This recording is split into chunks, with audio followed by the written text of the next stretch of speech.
Rule number 6, when you do screw up, make sure it doesn't go to waste.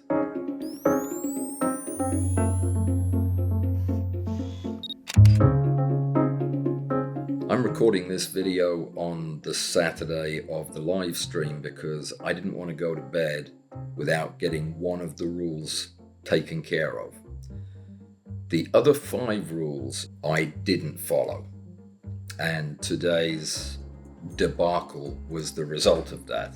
For those of you who weren't on it, you have been spared a great discomfort. A minor technical issue snowballed into a complete meltdown and an early termination of what was an unwatchable, unlistenable mess. 3 years ago, I made a video when I made a very big mistake in how I handled my dealings with the Nikon Corporation. And I was so dismayed by my behavior that I apologized to those people in a video. And part of the reason that I did that was so that I would never have to do it again, because it was that uncomfortable. And here I am doing it again, because everything that happened today was avoidable. And it would have been avoided if I had paid any attention to my rules. I'm pretty good about sticking to the rules, because I don't make up these rules lightly. I mean, I'm an old dude, and these are rules that I have learned painfully over a long lifetime. But I thought I'd share it with you in case, I don't know, you may have something important coming up that feels like it's worth breaking all the rules to do. And if you know what they are, maybe you won't. During the aftermath of today, I have been doing a lot of thinking about what I could have done differently and should have done differently. And none of it revolves around what I should or could have done differently today. It all revolved around what I could have done differently leading up to today. What I'm getting ready to say about today is not in any way, fashion, or form an excuse, but I still want to tell you what it is so you can know what I did wrong. I didn't allow enough time to learn OBS. I had been frustrated at looking at least 15 other programs for doing a live stream, and I finally arrived at the conclusion that they're all the same, in that they all use OBS plus something else. In other words, you still got to know OBS. So it didn't make any sense for me to spend hundreds and sometimes thousands of dollars that I couldn't afford on software that basically was going to do what OBS did. So I decided to learn OBS. But of course, by the time I decided that, most of my time had already gone in searching for the right solution. So up to that point, I'd done everything right. But at that point, I either needed to cut back, way back on my production schedule and just say, okay, videos are going to be pushed back. There's going to be a few days delay on the next few videos. I have to get this software figured out. That would have been one way. Another way would have been to call Allison and say, Allison, I am not going to be ready. 2 weeks is not enough. This is complicated. Let me have another 2 weeks, or whatever we decided. That would have been good. Forging ahead, while I may have gotten away with it, was never a smart idea.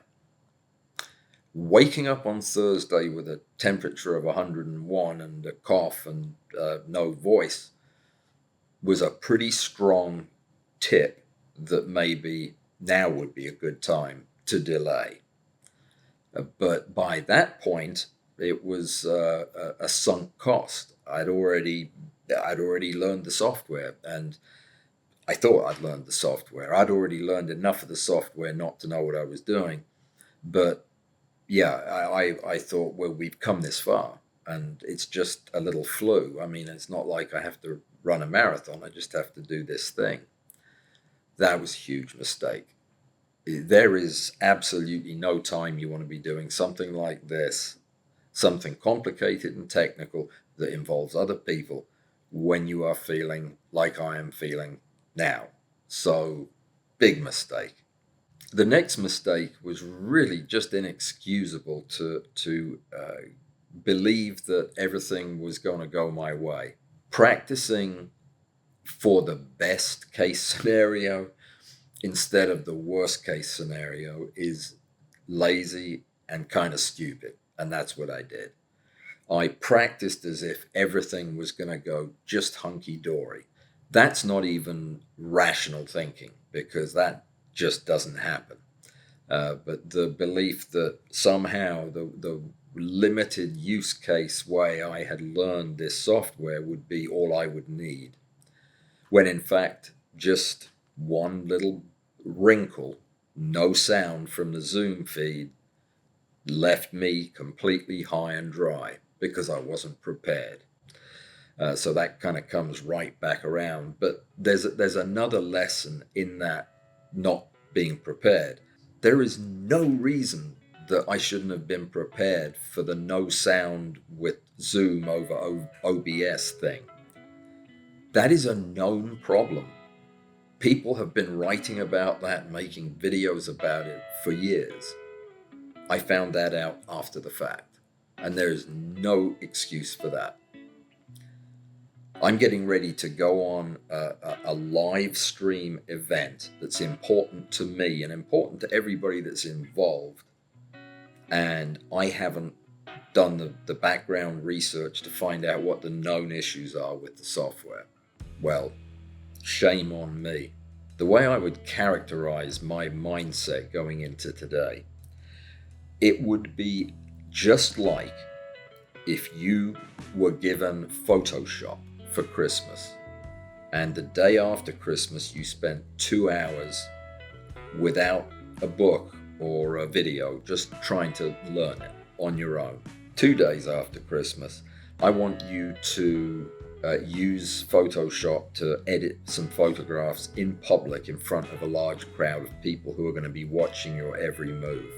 Would you think that would be asking a little too much? I didn't. I mean, it never occurred to me that I was being unreasonable. I think the biggest mistake that underlies all the others is the lack of frankness and honesty with myself about how prepared I was with the software, how knowledgeable of the software I was, how much work I had done to foresee known problems, and honestly how I felt physically. Was I up to something that was as tricky as this could very quickly become? And if I had been honest with myself, I would have said, no, I am not. I am not ready. It would be a mistake to do it right now. And I would have taken the hit on postponing the interview, and it would have been hard to do, and I would have not felt good about it. But I wouldn't feel like I do now, which is just so embarrassed I can hardly stand it. But the show must go on, and go on it will. Alison did not want to do the interview with just me and Rick today because she feels very strongly that this is your event and that she wants you there to ask the questions you want. So we're in full agreement, and we will try and get this scheduled as soon as possible. I don't know if Rick will be willing to risk being involved with this again. I hope so. And of course, I hope that you will give me a second crack at this as well. I hope that you know that this isn't how I work. And if you've been around for a while on this channel, you know it isn't how I work. As I said at the beginning, it was only the last rule that I'm going to actually follow, which is never let a mistake go to waste.